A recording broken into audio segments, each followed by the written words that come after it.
Good morning, everyone. This week's Torah portion contains some of the tragic events that would befall the Jewish people throughout our exiles.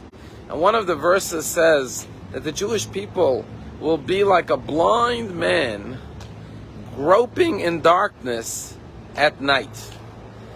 And the Talmud says that a rabbi by the name of Rabbi said, I never understood this verse.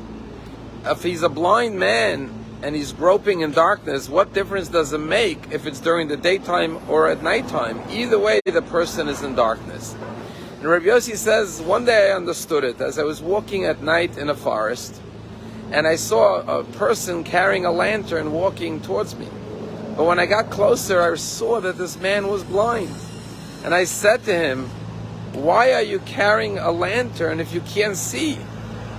And the individual said to me, the blind man said, I carry the lantern so someone else shall see me and help me find the proper path. And this is what the verse means. It's bad enough if you're in blindness, but what's even worse is when you're in blindness and you're invisible and nobody could even see you in your blindness. And therefore there's no one there to lend a hand to help you come out of your blindness to see the light. And this is the message of how we turn curses into blessings. That when we see people that find themselves in darkness, whether it's physical darkness, emotional darkness, intellectual darkness, spiritual darkness, at least we should see them and help them and lead them to the path of light and enlightenment. So a story that happened in Israel a number of years ago is a fellow by the name of Dan Moskowitz. He went to daven in a shul in Yerushalayim where he davens every Friday night. And after the Shabbat services, he went to say Shabbat Shalom to his friends, to the rabbi. And as he was walking out the door, he saw in the corner of his eye a young man, teenager, looked like he was 18 or 19 years old. And he had never seen him in the synagogue. He looked dark-skinned, like Sephardic. And he was wearing jeans. He had a little bag next to him. He said, he must be a visitor here. Let me invite him. So he goes over, he says, hi, my name is Dan. Would you like to join me tonight for Shabbat dinner at my home? And the fellow said, sure, I'd love to. And so sure enough, he escorts him home, takes him to Shabbat dinner, introduces him to his family. After they sing the Shalom Aleichem, they make Kiddush, and they make the Hamosi, they sit down, they eat the first course, and then Dan sings a Shabbat song from the book with the Zmirot, with the songs for Shabbat. And then he turns to this young man and he says, is there a song that you like, your favorite Shabbat song? And the fellow says, I really don't have one, but it was a song they sang in the synagogue that I really liked. He said something to do with Dodi, I remember. And Dan says, oh, you mean Lecha Dodi? He says, yeah, it's a beautiful song, but we usually sing it in the synagogue, not at the Shabbat table, but if you want to sing it, we can sing it. And sure enough, they sang Lecha Dodi. Sure enough, they served the next course. And then Dan sings another song, and this young man says, do you mind if we sing it again?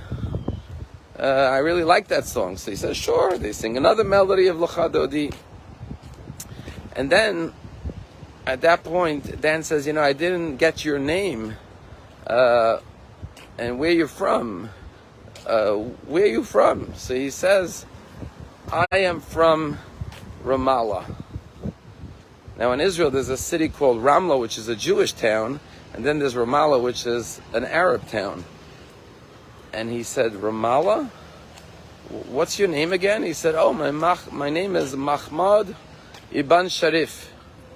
At this point, Dan is getting really nervous. Who does he have at his Shabbos table?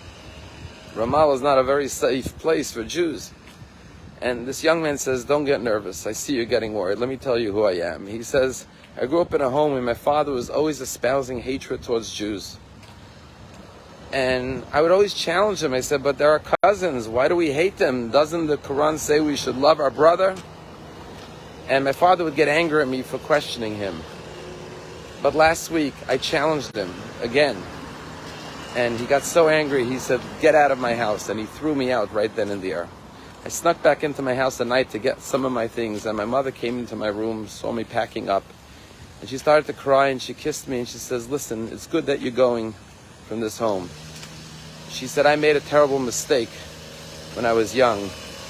I fell in love with your father, who is an Arab. but I am Jewish, and you will redeem me. Go back to your people because you are Jewish. Because in Judaism, if your mother's Jewish, then you are Jewish. And she said, here is your birth certificate and my Israel ID card, so you can prove that you are Jewish.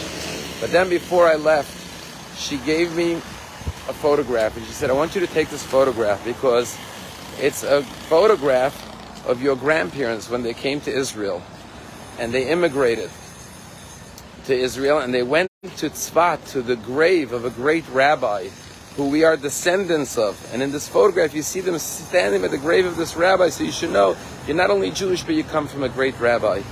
And Dan says to Mahmoud, do you happen to have this photograph on you? And he says, yes, of course. And he opens up his pack and starts looking, and then he pulls out the photograph. And Dan looks at the photograph, and there he sees an elderly Iraqi couple who immigrated to Israel, Sephardic looking, standing in Tzfat at the grave of a 16th century Kabbalist rabbi. His name was Rabbi Shlomo Alkabetz, who was the composer of the Lecha Dodi song. This is what the Torah says. When you see someone who's in darkness, a soul that's lost, a Jew who's off the path, who's yearning to come back to connect with his heritage, with his people, with his ancestry. When you see somebody who is intellectually confused or emotionally disconnected or dysfunctional,